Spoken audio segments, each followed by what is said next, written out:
Hey everyone, it's Mark Ferguson with InvestFourMore, and we're back with another real estate investing video. This time, we're talking about being a real estate agent and investor. And I've been an agent since 2002, been an investor since then as well, and it's just such a huge bonus if you're doing a lot of deals. And last year, I didn't put the year, 2020, I saved or made $221,000 by being a real estate agent when I was involved in my own investing deals. Now this includes selling, I think 15 flips, buying 7 rentals, and then buying, something like 6 flips. Whoops. Now we bought more flips than that. Those are just the flips we bought from the MLS. So I'll have all those numbers and I'll show you how I was able to save money by being an agent, or kind of make money in a way too, when I was buying these properties, selling these properties. And that's not the only advantage either. It's not just the commissions that you save or make. I get more deals because I'm an agent as well. There's no way I could have done that many deals if I wasn't an agent, because I can pay more than other investors and I can act faster, and it just helps me in so many ways. So we'll talk about that too. So we'll go over the numbers, talk about how I get more deals, and then we'll give you a little bit of information on how to become an agent if you want to be an agent as well. Now, of course, check out InvestFourMore.com for much more information on being an agent, rentals, flips, investing, all that. I have a ton of articles on what it takes to be a real estate agent, how I became a real estate agent, how it helps me. And I have a book, How to Make It Big as a Real Estate Agent, as well on Amazon, which goes over everything to be a successful agent. All right, let's get started looking at some of these numbers. First off, some real basics on how agents make money and how I save money. So a lot of people know how agents get paid, but not always. So an agent is almost always paid on commission only. And so that means if they sell a $100,000 house, and maybe they're the listing agent and they're getting a 3% commission. All commissions are negotiable, but HUD often pays a 3% commission, so I like to use that number. We have a 3% commission. That means the listing agent will make $3,000. But there's often a buyer's agent as well, right? As a listing agent, I can represent the seller, but maybe you're a buyer's agent who's representing the buyer. They also might make 3% too. And in that case, the buyer's agent would also make $3,000. Again, this could be 1%, 2%, 3%, 8%, 12%. It's all negotiable. There's no set commission. But usually the buyer agent and the seller's agent make a commission based off the sales price. Now, they don't get to keep all that money. We'll talk about that here soon. And if they don't sell the house, if they have it listed for 6 months, do photographs, showings, marketing, all this stuff, and the house doesn't sell, they get nothing. So it can be very feast or famine for real estate agents, and they don't always make as much money as you think either. Now, most real estate agents have to work under a broker. So I am my own broker. I own Blue Steel Real Estate. I don't have to pay anybody else. So I get to keep all of my commissions. That's one reason why I started a company. However, most people work for another broker. If you just get licensed, in most places you have to work under that broker for at least 2 years, and they will charge you a split usually, or at least fees for working for them. So if you've got a 80-20 split, which means the agent gets 80% and the broker gets 20%, that means you keep 80% of this. You don't get to keep the entire $3,000, you would keep $2,400. And the broker would get $600. Now these splits, again, can be all over the place. This could be 50-50, 70-30, 90-10, 99-1. It can be all over. There's so many different ways to work with a broker in different agreements. Now I have another video, an article that goes over all of that stuff. We won't get too in-depth into it. But just realize, if you're an agent, if you're paying an agent, they aren't keeping all of that money. They're paying their broker, plus they probably got desk fees, O&E insurance, car expenses, they don't have any benefits. They're paying for a lot of stuff out of pocket. So when you see this money and you're paying it to an agent, it's like, oh my God, I'm paying so much money. Well, they're not getting all of it, and it's not as much to them as it may seem to be to you. And the other thing to consider, and why I would always use an agent, and why we always pay buyer's agents, which I'll talk about here, is because you almost always sell your house for more when you use an agent. They can reach more people with the MLS. You don't have to do all the work. They can negotiate better. Again, I have another article and video on that too. But even if I wasn't an agent, I would still always use an agent to sell my houses.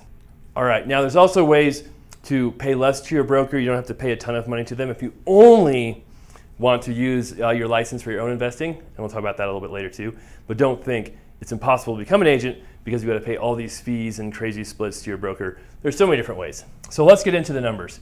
These are the flips I sold in 2020.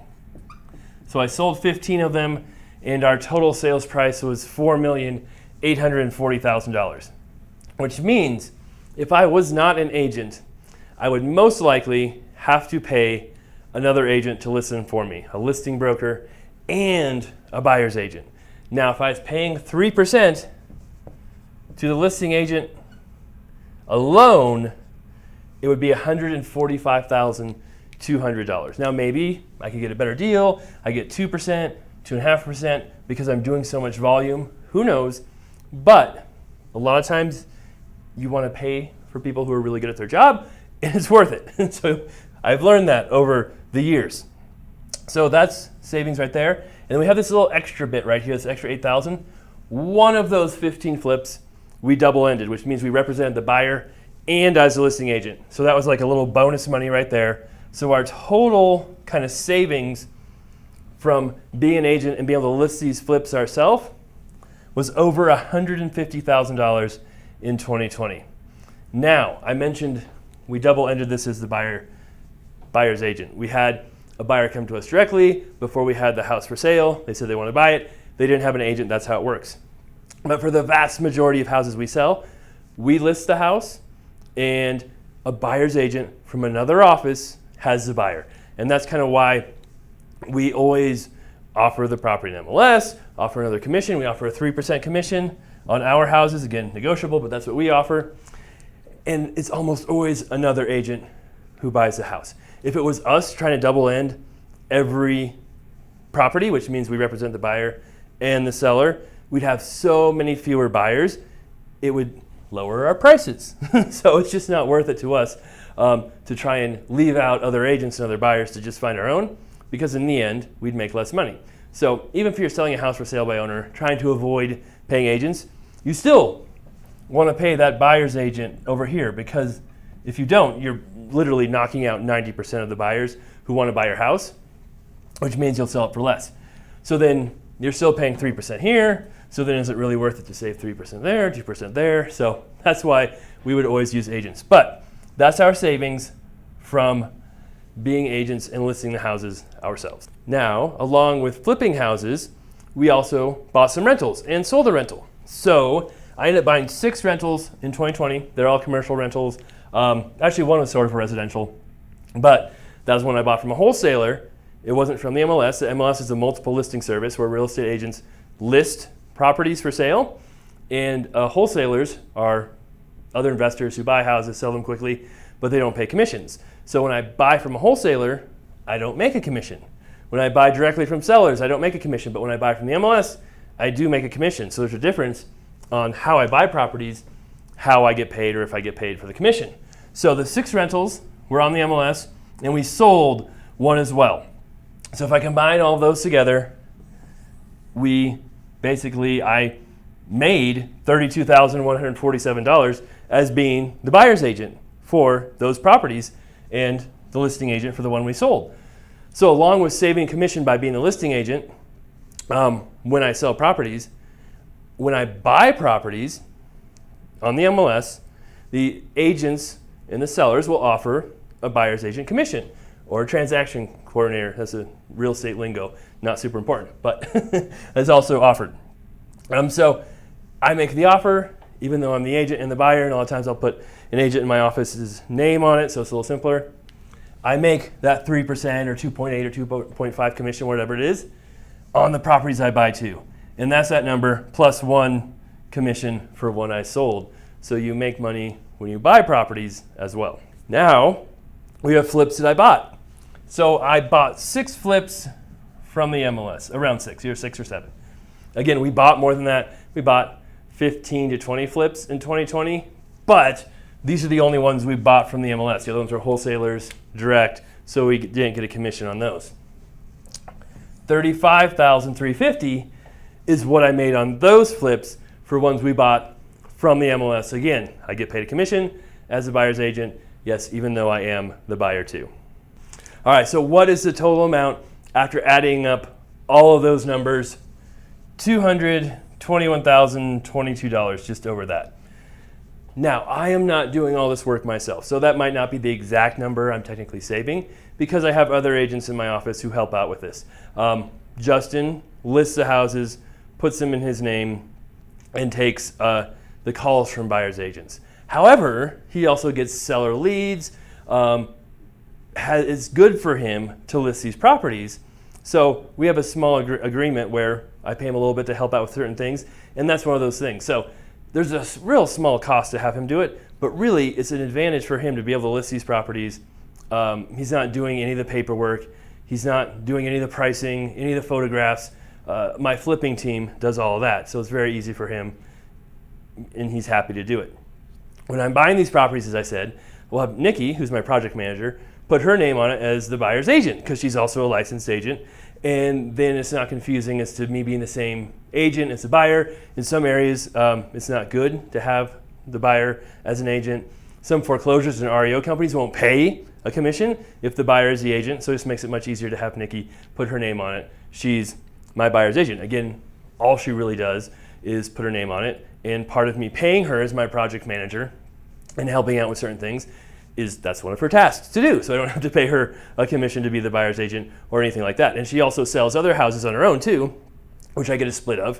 So it's really an amazing arrangement where she helps with my flips, helps the project manager, helps as an agent, and she brings income to the office as well through her own deals that she does as a real estate agent too. So there might be some more costs and different things involved in having my own office and listing these myself and saving money there. But the agents who are helping me also sell houses on their own, and they also bring money into the office. So it's not like it's a complete loss and it's hard to figure exactly how that money all works out. Now, what if you want to become an agent? You're thinking if it's a good idea or not for you. Should you do it? Well, something else to consider is of those 15 flips we sold last year and 6 or 7 flips that we bought, I would not have bought as many of those if I wasn't an agent. So being an agent helps me get more deals. Why? Well, I have access to the MLS, which we talked about, the multiple listing service, which means I can look at new properties right away. As soon as they come in, I can see them, I can set up alerts. Because I'm an agent, if I see a good deal, I can jump in my car and go drive and look at it right now. I don't have to wait for another agent to find time to show it to me. I don't have to wait for them to write a contract. I don't have to wait for all of them. I can do it, which means I can act fast and get deals before other investors do. Huge bonus. Now, something else to consider is because I have those commissions coming in, right? If I'm making 3% on a house I buy and I'm competing against an investor who's not an agent, I can pay 3% more than them and still get the same profit margin as they do. So because I save a commission, that gets me more deals as well because I can pay more for some of these houses. And another huge advantage of being an agent, again, going back to the MLS here, comps, comparable properties, comparable solds, comparable listed properties. I can look on there, see what's sold, how much it sold for, when it sold, look at pictures, look at the description, and have so much information because I'm an agent, and look at all this data because I'm part of the MLS. Now, Zillow has some of this data. They have some of the listings. Realtor.com has some of them. Redfin has some of them. But they don't have all of them. Not every property is in there. And everyone that sells in the MLS is in here. And I can also see, like, if it was a foreclosure, if it was a short sale, if it was an arm's length transaction, meaning an unrelated seller and an unrelated buyer.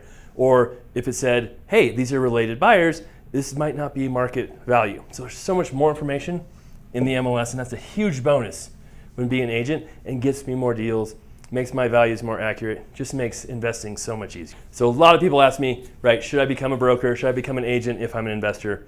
And I say it depends, right? It depends on you, how many deals you do. I usually say you need to do at least 1 or 2 deals a year to make it worthwhile, because it's not simple and easy to become an agent or broker. So first, education. Every state has classes you have to take. Some you have to go to classes in person, some you can do online. Colorado, I think it's 162 hours of classes you have to take, and you can do them online. That's one of the highest in the state, I think, or in the country. I think Texas might be the only one that's more than that. Others have as little as 40. It's crazy. Again, I have an article on InvestFourMore.com I'll link to below that shows the requirements for each state, so you can look that up or just search for InvestFourMore and real estate license. It'll pop up. So you have to do your classes, and then you have to take a test, right? Everyone has to pass a test. It's not an easy test. It is a difficult test. So that can be tough for some people, passing the real estate exam. Once you get licensed and pass your test, do your education, you have to find a broker. Along with that, you usually have to pass a background test, get fingerprinted, make sure you don't have any major crimes in your history. If you do, you might not be able to get your license, but that varies by state. Each state's different. So once you have that, you have to find a broker, hang your license with your broker, and then just remember there's lots of fees and stuff that come with being an agent. You've got to have insurance. You've got to have MLS access. That costs money. Being with your broker costs money. If you want to be a realtor, right, that is a special organization for real estate agents. Not every real estate agent is a realtor, and that costs you extra money if you want to be part of that. And then lastly, before we end this, the brokers, I said before, a lot of people worry they have to work for the broker, do all these deals, sell houses as a regular agent. They can't just be their own investor and do their own deals. That's not true. There's so many brokers out there. They have so many different deals. You should be able to find a broker who will let you be just an agent for yourself. Just represent yourself. Just do a couple deals a year. Work from home. And they may even let you do like a $300 transaction fee per deal or something cheap. There's so many different options. So don't think you have to spend an absolute ton of money or sell houses for other people when you work for a broker, but it will cost you some money. And again, so many other resources on InvestFourMore and in my book, How to Make It Big as a Real Estate Agent. Okay, that's all I've got for this video. Love the likes, love the thumbs up. Have your questions ready for me. I'll try to answer them if they come in here. And then of course we'll have more links below in the description below. Make sure you check out InvestFourMore.com. We have a free book as well on there. Tons of articles, and love to see you guys on Instagram as well. We've got a lot going on there too. All right, thank you so much for watching. We'll be back with more. Have a great rest of your day.